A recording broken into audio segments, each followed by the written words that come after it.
Sometimes I wonder if everything would have been different if my dad hadn't died that spring morning at Stanford.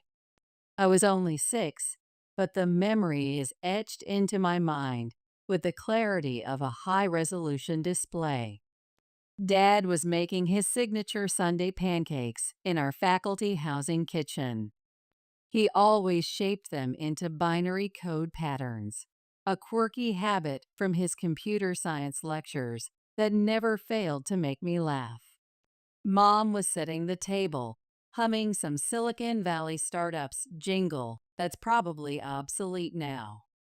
Emma, sweetheart, come help your old man debug these pancake algorithms. Dad called out, waving his spatula like he was conducting a code review. I abandoned my tablet with its coding game, Dad's idea of age-appropriate entertainment, and rushed to the kitchen. That's when it happened. The spatula clattered against our sleek granite countertop, and Dad clutched his chest, his face contorting in pain. Everything after that becomes a blur of ambulance sirens, antiseptic hospital corridors, and Mom's mascara-stained tears. Just like that, my father, Stanford's rising star in computer science, was gone, leaving behind a Silicon Valley home that felt as empty as an unused server farm. Mom didn't stay in mourning long. She met Michael at a grief counseling group for tech industry professionals who'd lost their spouses.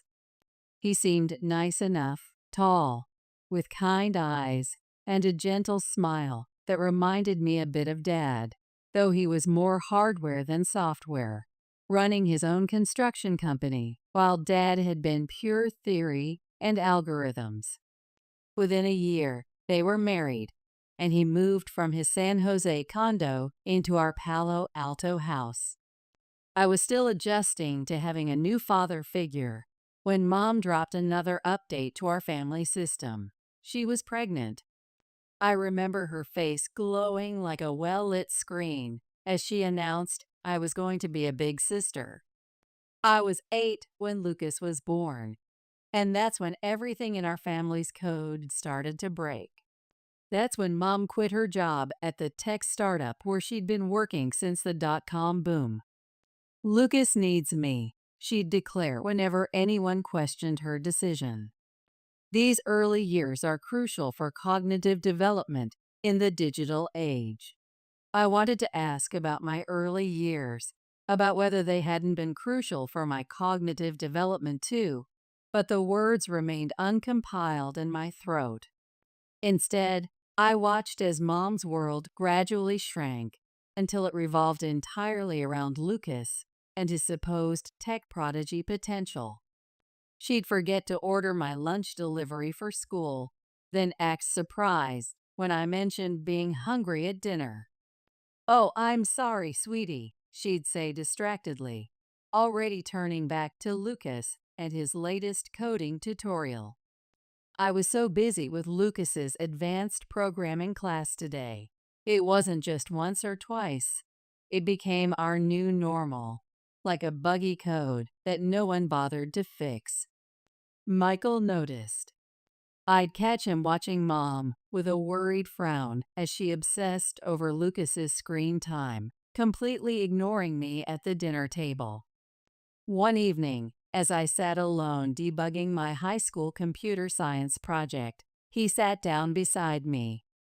"You know, Emma," he said quietly, helping me spot a missing semicolon. "Sometimes people get so focused on one window that they forget to check all their open tabs." As Lucas grew older, the tension in our house became impossible to ignore, like a system warning that kept flashing red. Michael tried talking to Mom countless times about her obsession with Lucas's supposed tech genius potential, but it always ended the same way, with Mom getting defensive and force quitting the conversation. I remember one particular evening when Michael brought it up during dinner. Lucas was about 5, mindlessly scrolling through an educational coding app while Mom hovered over him, trying to convince him to complete just one more module. "Catherine," Michael said, putting down his tablet, "we need to talk about this. You can't keep micromanaging his screen time like this. He needs to learn to code, or not code, on his own." Mom's face immediately hardened like a frozen browser. "What are you trying to say? That I'm a bad mother? That I don't know how to raise the next Steve Jobs? That's not what I meant, and you know it," Michael replied, maintaining his calm like a well-optimized system. "But you've got 2 kids here, not 1. And a husband, too, by the way." I pretended to be very interested in my startup's latest app analytics on my phone, but I was processing every word. "Lucas needs me," Mom snapped. "He's showing signs of exceptional pattern recognition. The educational consultant says he could be a prodigy." I had perfect SAT scores, I muttered under my breath, but nobody seemed to hear me over the sound of Lucas's coding game. The situation reached critical mass when Michael suggested enrolling Lucas in a local robotics club. I was sitting in our home office, supposedly updating my GitHub repository, when I heard them arguing in the kitchen. "Absolutely not." Mom's voice peaked like a server overload. "Do you know how competitive those clubs are? He could face rejection. It could damage his future prospects in the industry. For God's sake, Catherine, he needs real-world experience. You can't protect him from every system failure." But Mom wouldn't budge. Instead, she enrolled Lucas in private coding sessions at home. I still remember his sullen face as he sat there, mindlessly copying and pasting code snippets, while other kids his age were actually learning to think and solve problems. He quit after 3 sessions, and Mom blamed the instructor for not recognizing her son's unique approach to algorithmic thinking. Meanwhile, Michael started spending more time with me. Maybe it was his way of balancing out Mom's behavior. Or maybe he just saw a kid who needed someone in her corner. He'd drive me to my hackathons 3 times a month, sitting through every event, cheering louder than any other parent when I won my certificates. But while I was thriving under Michael's attention, building my own apps, and learning real coding skills, Lucas was becoming increasingly difficult. He'd leave his workspace cluttered with half-eaten snacks and empty energy drink cans, hardware and cables everywhere. And Mom would turn to me with that look I'd come to dread. "Emma, be a dear and clean up Lucas's dev environment," she'd say, not really asking, but telling. One day, Michael caught wind of this arrangement. "She's not his system admin, Catherine," he protested. "He needs to learn to maintain his own workspace." That's when Mom burst into tears, pulling out her ultimate debugging tool. "I knew it. You love her more than your own son. How can you not see Lucas's potential in the tech industry?" I watched Michael's face fall, saw his resolve crash like a failed deployment. He looked at me apologetically, then raised his hands in surrender. "Fine, have it your way," he said quietly, walking away. After that, he stopped arguing with Mom about Lucas, but his expressions spoke volumes of uncompiled code. He hadn't given up on me, even if he'd given up on debugging Mom's behavior. It was a small comfort, like finding a working backup when your main system crashes. Stanford graduation day was bittersweet. As I stood in my cap and gown, scanning the crowd in the heart of Silicon Valley, I spotted Michael beaming proudly. Mom was there too, but she kept checking her phone, probably texting Lucas's online gaming coach. Later that evening, Michael called me into his home office. "I've been investing," he said, pulling out a folder full of startup pitch decks. "You can launch whatever you want, Emma. Sky's the limit." Before I could respond, Mom burst in. "You can't be serious," she exclaimed. "That seed money should be saved for Lucas's future startup. He's going to need it more than Emma. She's already got her corporate job." Michael's face hardened, an expression I'd grown familiar with during these system conflicts. "This is non-negotiable, Catherine. I've already committed to this investment." I ended up accepting a position at a promising startup in San Francisco, far enough to deploy my own life instance, but not so far that I couldn't push updates occasionally. The day Michael helped me move into my Nob Hill apartment, Mom couldn't come because Lucas had startup anxiety about her leaving. Startup life was exactly what I needed. For the first time, I felt free from the shadow of being the less favored child in our family's codebase. I called home weekly, but my conversations were mostly with Michael. Mom was always too busy managing Lucas's crypto portfolio. "Your brother's going through a difficult pivot," Michael explained during one of our video calls, his voice sounding like a worn-out hard drive. "He's gotten involved with these sketchy NFT traders. I tried getting him into some legitimate tech boot camps, but your mother—" "Let me guess," I interrupted, staring at my multiple monitors displaying actual work. "She said you were crushing his entrepreneurial spirit." "Exactly. Called me a dinosaur for suggesting he might need some structured learning." Michael sighed. "She says I don't understand how the next generation of tech visionaries think."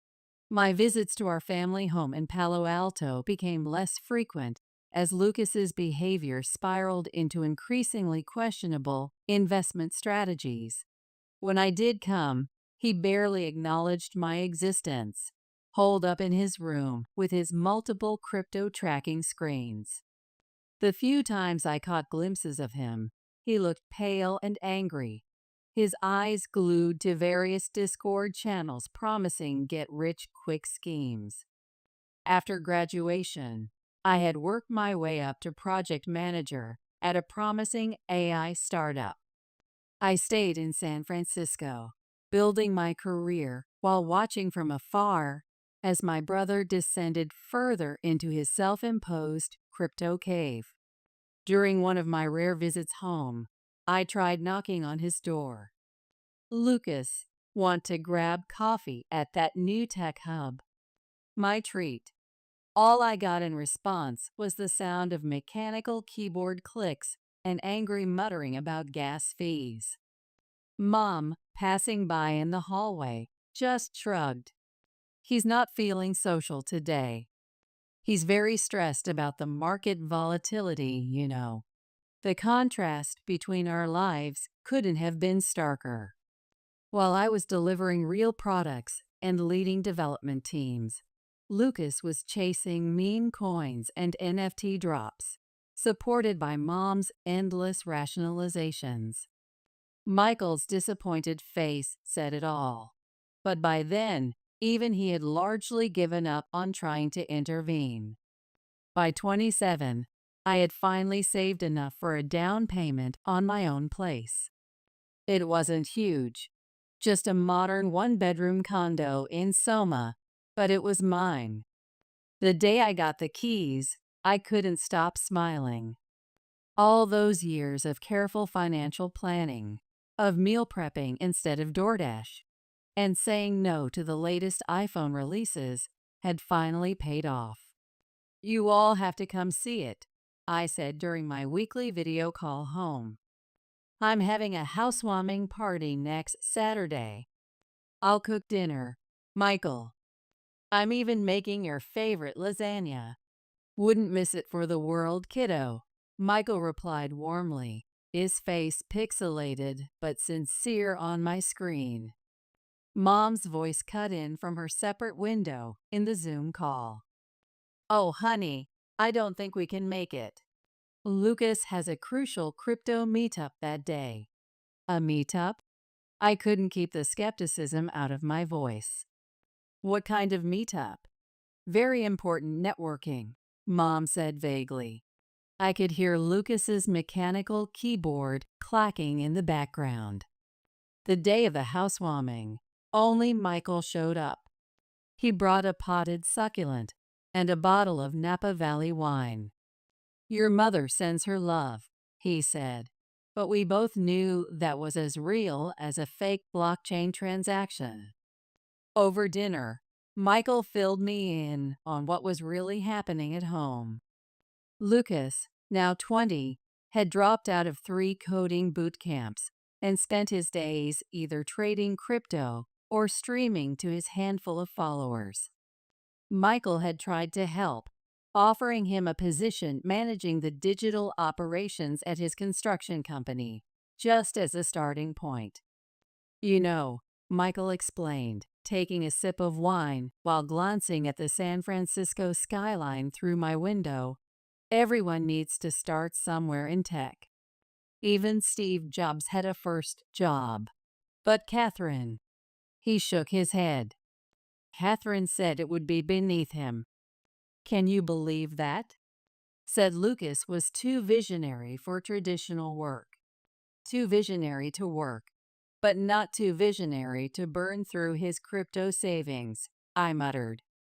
Michael gave me a sad smile. "I keep trying, Emma. God knows I keep trying." That was the last real conversation we had. 2 months later, I got the call that changed everything. Michael had collapsed at a construction site, massive heart attack, just like my Stanford professor father. By the time I made it to Stanford Hospital, he was gone. The funeral was surreal. Mom put on quite a show, sobbing dramatically and telling anyone who would listen what a wonderful husband Michael had been. "We were so happy," she wailed. "How will we manage without him?" What about Lucas's startup dreams? I watched her performance with a mix of disgust and pity. Her tears weren't for Michael, they were for her dwindling bank account. I could see the calculations running behind her grief-stricken facade. Michael had been the sole investor in their lives. Without his income, how would she maintain Lucas in his wannabe tech entrepreneur lifestyle? Lucas didn't even bother to wear a proper suit to the funeral. He showed up in a wrinkled Bitcoin t-shirt and jeans that had seen better days. He spent most of the service checking crypto prices on his phone, while Mom made excuses for him. He's processing his grief through market analysis. Standing there at Michael's grave in the Silicon Valley Memorial Park, I couldn't help but think about how history had repeated itself. Another father figure, another heart attack, another funeral. Only this time, I was old enough to see everything clearly, including the fact that Mom's tears were more about her depleted portfolio than her broken heart. A year after Michael's death, I had mostly lost touch with Mom and Lucas. What little I knew came from Aunt Linda's occasional LinkedIn messages. "They're getting by on Michael's investments," she told me.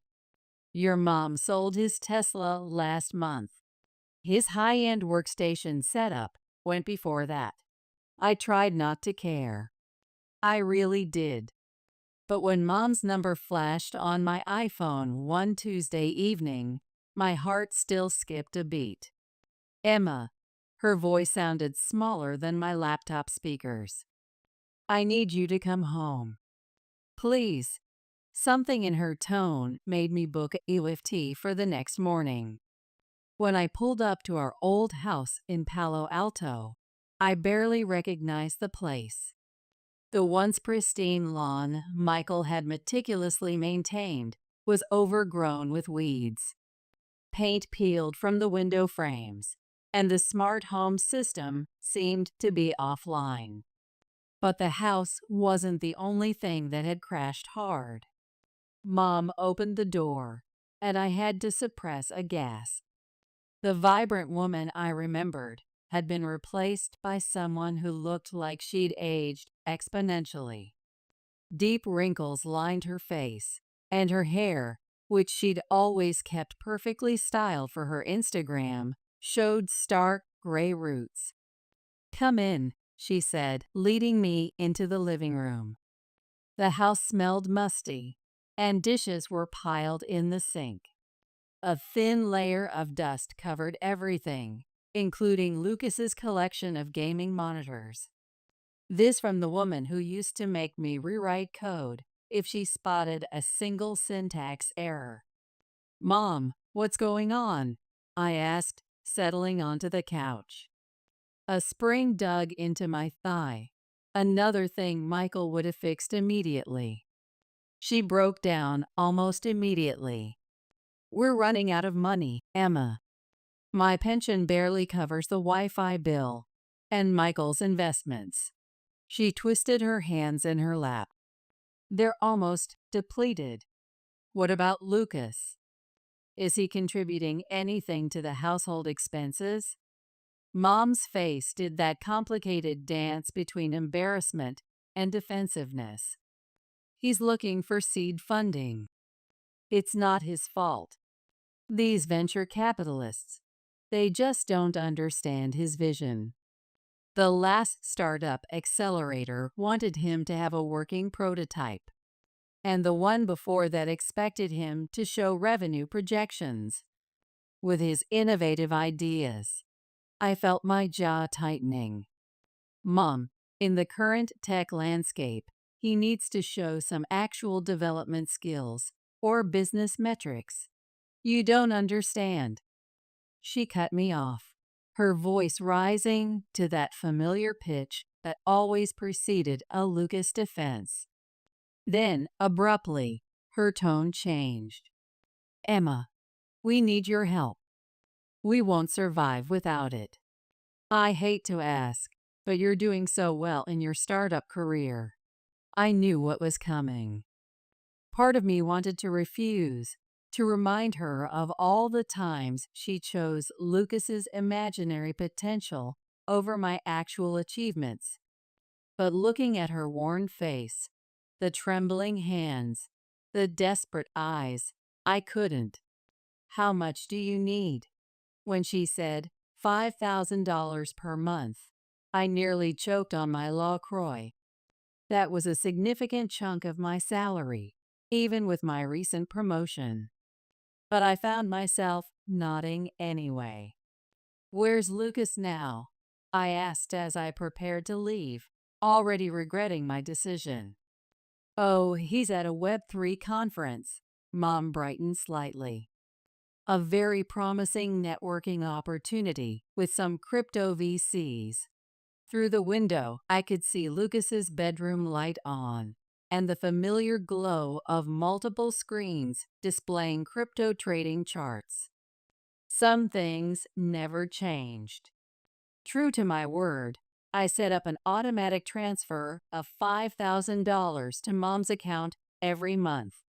Each time I saw that deduction from my bank balance, I told myself it was the right thing to do, even if it meant postponing my own startup dreams or delaying my angel investing plans. I started visiting more frequently, though each visit felt like walking into a failed startup's office. Lucas was always there, either glued to his trading screens or sprawled on the couch with his fourth Red Bull of the day. "How's the startup coming along?" I'd ask. "Mind your own exit strategy," he'd snap, or sometimes just grunt and turn up the volume on his crypto YouTuber streams. During the holidays, I couldn't stand seeing the living room in such disarray. The smart home system was completely offline, and there was water damage near the mining rigs that would have driven Michael crazy. So I spent my year-end bonus hiring contractors to fix it up. When Mom sprained her ankle in February, I called to check on her. "Oh, it's not so bad," she said, though I could hear the pain in her voice. "Is Lucas helping you?" "He's busy with some important Discord meetings." I hired a home health aide the next day. The money I'd been saving for seed investments went to cover her wages for the next 3 weeks. Then came the day I walked into the house and found a stranger sprawled across our sofa. She looked like she'd stepped out of a TikTok influencer's feed. Designer athleisure, perfectly contoured makeup, and a phone permanently attached to her hand. She was scrolling through her Instagram, surrounded by empty Soylent bottles and protein bar wrappers. "Who are you?" I asked, though I had a sinking feeling I knew the answer. Lucas emerged from his room. "This is Ashley," he announced. "My fiancée. She's an upcoming tech influencer. She lives here now." Ashley didn't even look up from her phone, just kept scrolling through her TikTok feed. I watched in disbelief as she reached into the grocery bag I just brought and helped herself to the organic snacks I'd bought for Mom. "Nice to meet you too," I muttered under my breath. Later that evening, I called Mom to get her take on the situation. "Oh, Emma," she sounded more animated than I'd heard her in months. "Isn't it wonderful? Ashley has over 10,000 followers. She's going to help Lucas launch his personal brand. She's been such a good influence on him. He hasn't lost money on NFTs in weeks. That's because he's spending my support money on her designer loungewear," I thought, remembering the shopping bags I'd spotted in the recycling bin. But I held my tongue. "And he's talking about launching a startup," Mom continued excitedly.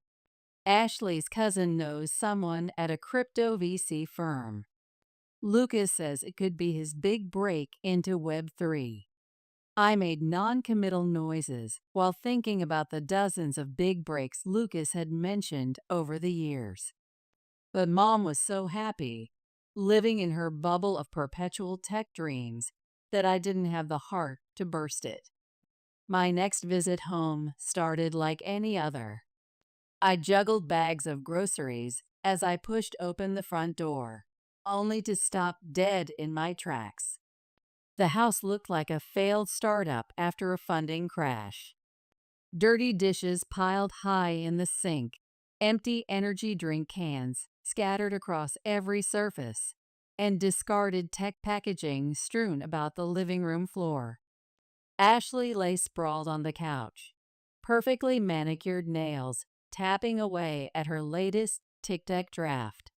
She didn't even look up as I set down the groceries. "You know," I said, my voice sharp, "you live here rent-free, eating food that I pay for. The least you could do is help maintain the workspace." She looked up slowly, a smirk playing across her heavily filtered face. "Who do you think you are to come in here giving orders? This isn't your startup." "I grew up here," I shot back. "You're just a late-stage addition." That's when she laughed, a harsh, triumphant sound that reminded me of crypto bros at their worst. "Oh, honey, you've got it all wrong. This house belongs to Lucas now. Your mom signed everything over to him. There's a legal document and everything. Something about securing his future as a tech founder." I found Mom in the kitchen, organizing startup pitch decks she never sent out. "Is it true?" My voice sounded strange in my own ears. "Did you make Lucas the sole inheritor?" She wouldn't meet my eyes at first, fiddling with the papers in front of her. Then something seemed to harden in her expression. Yes, she said flatly. It's true. I don't understand. The words came out barely above a whisper. I'm the one helping you. I'm the one sending money every month. Lucas doesn't work, doesn't contribute anything, just burns through crypto. Don't you dare talk about your brother that way. Mom's voice rose sharply. You don't understand his vision. You never have. You're too caught up in your traditional tech job. Understand what? That he's a wannabe crypto bro? That he's perfectly content to live off my salary while his influencer girlfriend turns our home into her content house? Oh, stop being so negative. Mom's face twisted into something I didn't recognize. You want to know the truth? I never loved you the way I love Lucas. He's the next Steve Jobs, the next Elon Musk. You're just conventional, playing it safe with your real job and your proven technology. And I don't want to see you here anymore. The words hit like a failed deployment in production. All these years, I'd told myself that Mom did love me. She just showed it differently. That somewhere beneath her obsession with Lucas's supposed tech genius, she cared about me too. Now I knew better. I turned and walked out, Ashley's triumphant laughter following me down the hall.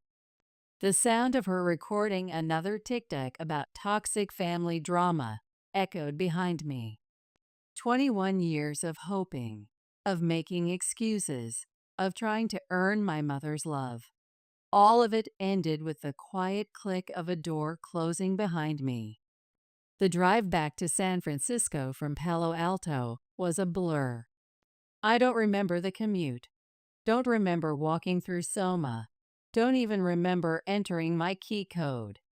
But I do remember the moment of clarity that came as I stared at my banking app, at the automatic transfer to Mom's account.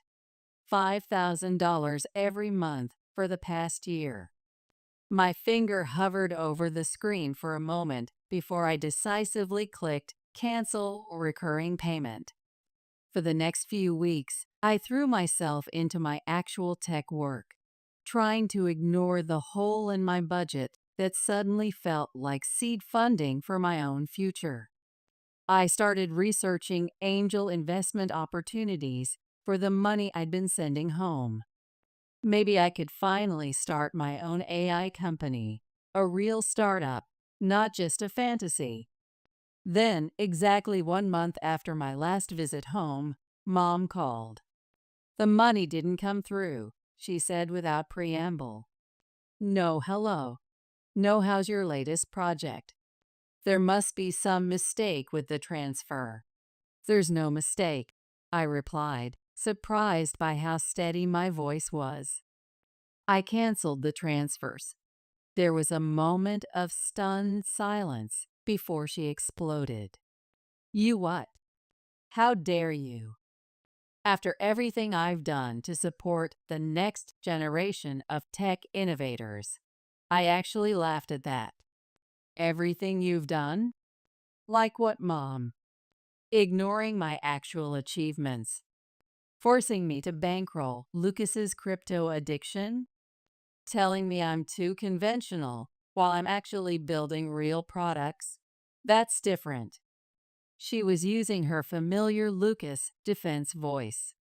You know I was upset, but you can't just stop helping us. We're counting on that money. Lucas and Ashley are planning to attend an exclusive Web3 retreat in Miami. They need to network. They need to network. I interrupted, my voice rising. The Lucas needs networking from what, exactly? His failed NFT projects? His zero GitHub commits? Let me tell you something, Mom. Lucas doesn't need a Web3 retreat. He needs a real job. How dare you speak about your brother that way? You're just jealous because what? Because you left everything to him? Fine. You made your choice. Now he can bootstrap his own life. You ungrateful, close-minded little. The rest of her tirade dissolved into a stream of accusations about how I didn't understand the future of technology. I let her rant for a moment before speaking again. Goodbye, Mom. Don't call me again. I blocked her number before she could respond. But Mom wasn't done. Over the next few weeks, the messages started pouring in through every possible channel. LinkedIn messages about how she was struggling to pay the internet bill. Instagram comments about what a terrible daughter I was. Emails detailing all the tech opportunities I was denying Lucas, most of which sounded like obvious scams. Lucas joined in too, sending aggressive Discord messages about how I was destroying the family's future. "Mom's crying because of you," he wrote. "You better start sending money again, or my next viral tweet will be about you." I blocked him too, but not before replying. "Here's a crazy idea. Try writing actual code instead of tweets." Ashley even tried reaching out through AngelList, of all places, with a long message about how I was breaking my poor mother's heart, and how Lucas was too much of a visionary to handle the constraints of regular development work right now. I had to admire her platform diversity, at least. It's been 6 months now. I don't know how they're managing their crypto portfolio, and for the first time in my life, I don't feel guilty about that. Maybe they finally realized that Lucas needs to learn actual development skills. Maybe they're still waiting for me to cave in and start sending money again. Maybe they found another angel investor to manipulate. The truth is, I don't need to know. What I do know is that the $5,000 I used to send them every month has gone into my own startup's seed funding. I know that I sleep better at night, no longer awakened by angry messages or guilt-tripping calls about missed crypto opportunities. I know that Michael would be proud of me for finally deploying boundaries. The other day, I drove past a coding bootcamp and saw a "Now Enrolling" sign. For a moment, I thought about taking a picture and sending it to Lucas. But then I just smiled and kept driving. Their technical debt isn't my responsibility anymore. Finally, after all these years of supporting failed deployments, I'm free to build my own future.